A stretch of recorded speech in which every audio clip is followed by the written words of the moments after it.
This is an interview with me, Gabriel Raam, the instigator of the Fifth Way, which is a way of personal development towards a high level of consciousness, which I established on three. It's actually a way which stands on three legs.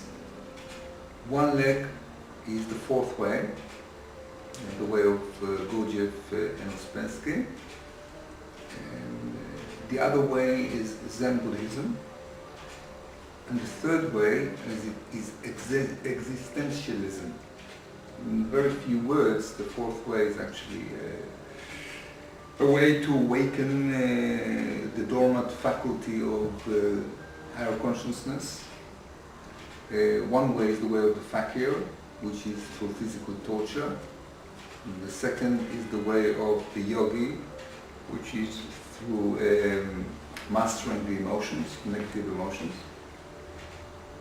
and through doing good and morality. And the third is the way of the monk, which is the way of mastering the mind, meditation. The fourth way is actually having all open together. Zen Buddhism is by becoming vacant and by mastering the mind through contradiction and through the vacancy and through the paradox, actually be elevated to a higher level of consciousness. Existentialism is actually renouncing life as it is and actually seeing what it is through the eyes of horror, absurdity, meaninglessness, which human life is, not escaping from it by false optimism, but actually seeing eye to eye human life with the horror and emptiness which it is. Just that existentialism is basically surrendering in front of those unsolved questions and problems, which eventually leads to postmodernism, which is a nihilistic approach to everything. Whereas the fifth way actually saying that the way to higher level of existence is actually going through the gates of difficulty and absurdity. And many spiritual ways try to abolish the dark view of life by giving hope of life after death and positive thinking, conquering all this, faith, belief in God, things of that nature. Whereas existentialism says all of that doesn't work. Life is difficult and horrible, and the fifth way accepts that. But by looking at it and accepting it, you can go through to a higher level of existence, not by avoiding it, which is the great challenge of the fifth way. I'm sitting here with three of my students, and today my students are going to direct questions to me, and I'm supposed to deliver answers which are representing a conscious view, which is supposed to be a different view than what is normal. A view which is, as I said, going to combine a Zen way, a fourth way, and existential way of looking at things. Alex, you want to ask a question? Yeah. What do you think, and what is your point of view about the fact that Viktor Frankl is giving that every problem, if you put a meaning into it, or difficulty, you put a meaning into it, it's not a difficulty anymore. Okay, so I want to correct your word. He's not talking about problems, he's talking about suffering. Okay. Right? His main issue is human suffering. He actually is a person who was in Auschwitz and was the ultimate suffering, I suppose, of human beings. And And he's saying that if you've got meaning to suffering, then I think his famous sentence that if you have what for to suffer, then you can experience or suffer every how. In other words, it doesn't matter how difficult the suffering is, if you've got a good reason to suffer. I think it's a total bullshit. I think it's a new age. I think basically he's saying, listen, I know it's difficult, but be optimistic. Now, what does it mean, put a meaning to your suffering? Suffering is always without a meaning.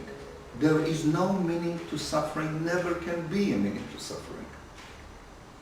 It's like the friend of Job from the Bible. He was suffering, he lost everything. He lost his wife, he lost his kids, and the friend saying to him, listen, you should find meaning. What meaning? You can't come to a person who suffers, either because he lost a leg, or a kid, or whatever, and say, find meaning. This is cynical, sinister to talk to a person like that. There is no consolation for suffering. Suffering is horrible, period. Now, meaning to suffering? There is no reason why a person suffers. I mean, we would like to think that we suffer for a reason. The horrible truth is, and this is existentialism, the horrible truth is that there is no reason why a person suffers. So if he suffers, there's a way to help him understand why he's suffering, and that's the way to release the sufferer. But I just said, you asked me if there is a way to release or elevate the suffering by explaining the reason why he suffers. You said there is no reason.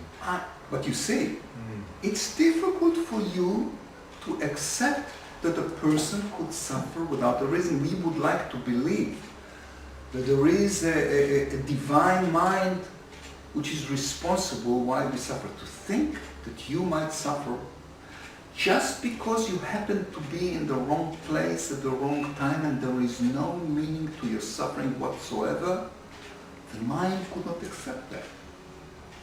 But you must accept that because this is life, and if you can't rise above it and understand life with all its cruelty, you're not an adult. You're a child. You're looking for a God with a good beard, with a nice beard that will hug you. So what you're saying is this: accept your suffering, and then you can go over. Your suffering is a fact. Accept suffering, wait for suffering, it will come. So you ask me, okay, so what do you say to a person who suffers? Bear with it. Don't break. Be strong. Life is not for the cowards. Suffer, but let nothing break you. Be made of steel. Why you should be made of steel, not to break? Because if you break, it's your end. If you let suffering break you, you could not put yourself together again. There is one thing I will say about suffering. When you suffer, it seems the end. Things in life come in waves. Nothing is the end in terms of how terrible it is. When there is darkness, after darkness comes light. No suffering is the end as long as you don't let yourself break personally and psychologically. There is only one reason to break. This is when you die. And then you don't feel anything anymore. As long as the person is alive, he should be a warrior. He should wait for things to come to break him and refuse to break. Live despite suffering. Not because of suffering, like what Viktor Frankl says. Person who comes and finds reason in suffering is trying to make life look like a fairy tale with a happy beginning and happy end. There is no happy beginning and happy end. This is a life for the brave and the warriors.